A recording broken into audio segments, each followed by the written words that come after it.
Asas yang penting dalam rumah tangga adalah yang benar memaafkan, yang salah meminta maaf, selesai. Dan jangan nginapkan masalah. Jangan pernah nginapkan masalah. Clearkan pada saat itu. Salah minta maaf, saya perbaikin. Kembali kepada hukum Allah, patokannya agama Allah. Benar salah itu di mata Allah SWT, bukan di mata individu. Banyak orang laki-laki lemah, begitu istrinya marah sama dia, gara-gara dia pergi ke ibunya, langsung dia, ya sudah saya nggak usah ke ibu deh kalau begitu. Daripada saya ribut sama istri saya. Subhanallah, dudukkan istri anda. Kamu tahu nggak hukum agama saya wajib bakti dengan ibu saya? Durhaka saya kalau nggak kesana. Kamu pun berdosa kalau kamu lakukan ini. Memang harus begitu. Jangan malah salah di sini, kendor. Harus jelas ya. Kalau perlu seorang istri sokong, kamu ke ibumu, ayo saya temenin. Kapan ke ibu, kapan ke ayah. Berikan sokongan. Kemudian dalam pernikahan juga ada tujuan teman-teman sekalian, harus ada tujuan. Tujuan pertama itu perluasan hubungan. Memang itu tujuannya.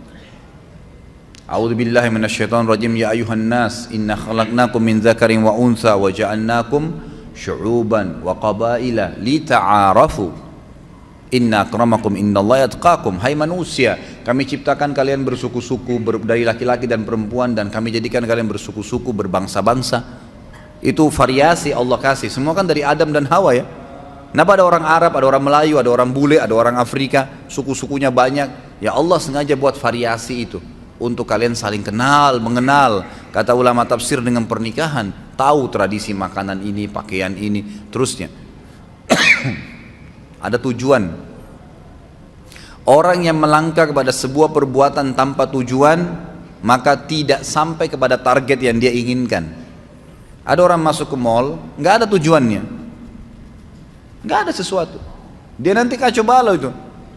Belanja sembarangan, beli makanan sembarangan, habisin uang percuma, buang-buang waktu, nggak ada tujuan. Nggak bisa.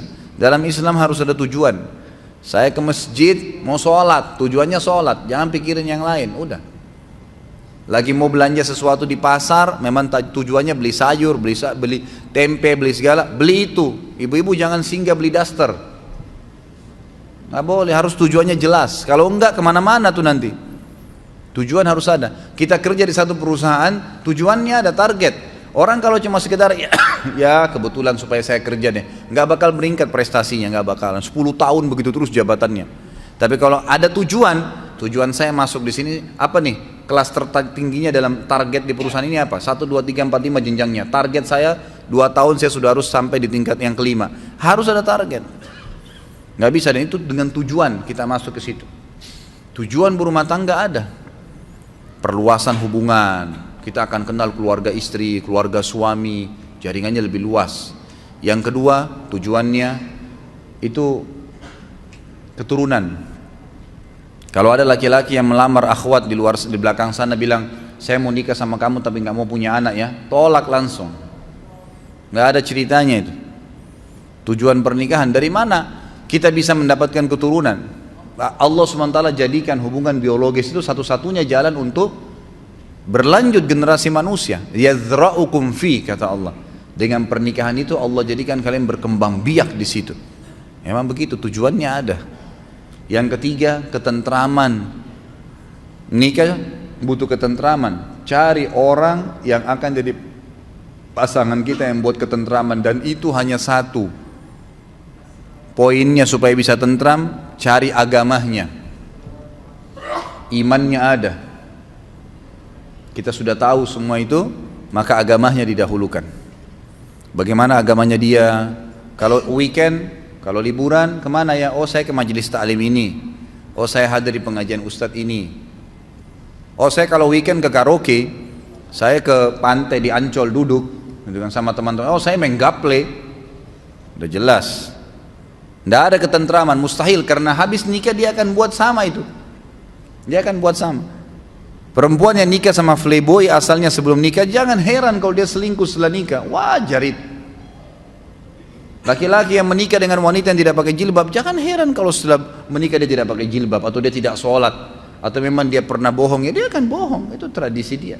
Cari orang yang bawa ketentraman. Dan itu patokannya adalah agama. Dan yang keempat, tujuan pernikahan adalah menjalankan perintah Allah dan Rasulnya. Jadi ibadah, diniatkan untuk itu.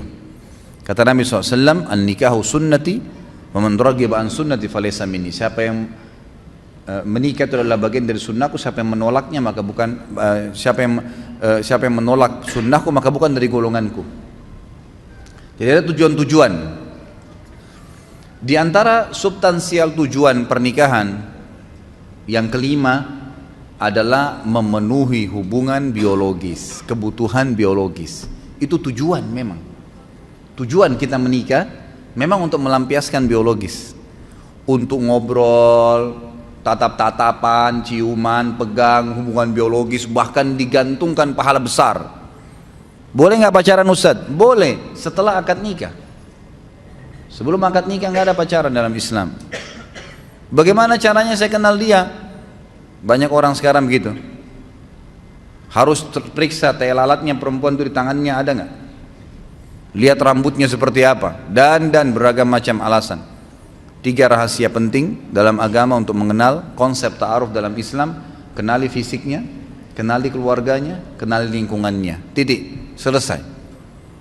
Fisik sesuatu apa yang kita menarik nih? Kata Nabi SAW, lihat dari lawan jenis yang kau mau nikahi sesuatu yang menarik buat kamu. Apa saja? Alisnya, warna kulitnya, sesuatu di wajah dan telapak tangan yang jadikan patokan. Sudah selesai? Oh iya, ini mungkin masuk di kriteria saya. Baik, cukup. Kemudian masuk yang kedua ke keluarganya. Secara umum, keluarga ayahnya akan mewariskan fisik kepada anak cucu kita nanti. Keluarga ibunya akan menurunkan karakter dan sifat. Saya sudah pernah jelaskan yang sahabat kulitnya putih, istrinya putih, anaknya hitam seperti anak Afrika. Suaminya langsung bilang, pasti kau selingkuh. Kok bisa saya putih, kamu putih, ini hitam keluar nih. Kata istrinya, demi Allah saya nggak pernah disentuh kecuali sama kamu. Ribut, didengar oleh Nabi SAW, dilapor, ya Rasulullah, nih lihat nih, putih-putih ini hitam. Gimana bisa? Nabi SAW diam sejenak, datang wahyu. Lalu Nabi SAW tanya, sesuai dengan wahyu kepada laki-laki tersebut, ada gak kakekmu kulitnya hitam begini? Dia bilang ada, ini keturunannya itu. Jadi fisik turun, makanya biasa kita dapat suami istri mukanya beda sama anaknya kan? Karena itu dari kakek-kakeknya, dari turunan ayah mereka. Jadi turunan ayah istri dan turunan ayah suami itu sama, nanti menurunkan, mewariskan fisik secara global ya. Jangan dilihat substansialnya, secara global. Kemudian keluarga istri, keluarga ibu dari istri dan keluarga ibu dari suami itu akan menurunkan karakter, sifat. Secara umum, oh keluarganya calon saya ini umumnya dosen semua, suka belajar. Itu sudah sifat umum keluarga. Ada satu pemabuk, satu ini nggak dihitung. Umum global ini yang dijadikan patokan.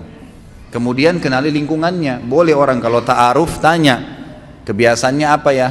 Kerja di mana? Oh kebiasaan saya kalau lagi iseng saya pulang kantor ke karaoke, duduk sampai jam 12. Habis itu saya pulang, saya hibur diri saya ke bar sampai jam 1. Pulang istirahat, besok kerja lagi. Sudah bisa dibaca belum? Oh saya kalau lagi kosong ya nggak apa-apa, saya cuma duduk gitu. Di rumah kalau akhwatnya bilang. Kadang-kadang saya nonton TV, duduk, saya putar nonton film India dari pagi sampai sore. Sudah tahu belum? Udah punya gambaran lingkungannya. Berarti nanti akan begitu tuh kalau sudah menikah. Oh saya kalau pulang taklim mampir Nur Iman belajar. Saya belajar taklim. Oh saya kalau weekend saya hadir tablik akbar di sini.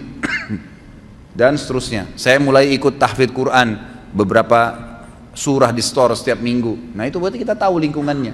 Nah ini berarti bagus nih, gitu kan? Itu saja. Nggak perlu pacaran keluar sama-sama, nggak usah. Semoga Allah berikan hidayah. Kadang-kadang ada orang tua, kok bisa itu loh. Datang laki-laki malam minggu, tante, om pamit ya, saya mau bawa anaknya. Iya silahkan. Masya Allah. Silahkan dibawa ke Ancol, dibawa ke bioskop dingin-dingin terus ndak zina. Bohong, ndak zina. Bagaimana caranya nggak zina? Gitu kan? Nggak ada, paling sedikit itu sudah iktirab ke zina. Ujung-ujungnya, nggak bisa, susah. Nanti hamil di luar nikah, sibuk nikahkan. Bagaimana? Dari mana sahnya nikahnya orang hamil itu? Mana anaknya nggak jelas statusnya, nggak boleh dinisbatkan kepada pemilik sperma, nggak ada hak waris di antara mereka. Kalau anaknya perempuan dari hasil zina, dia nggak punya hak wali. Banyak sekali rentetan hukumnya. Tujuan pernikahan termasuk yang tidak kalah pentingnya adalah kebutuhan biologis. Itu nggak bisa dipungkirin. Teman-teman kalau yang punya anak, jangan tunda mereka menikah, nikahkan. Karena kadang-kadang subhanallah fitnah terjadi.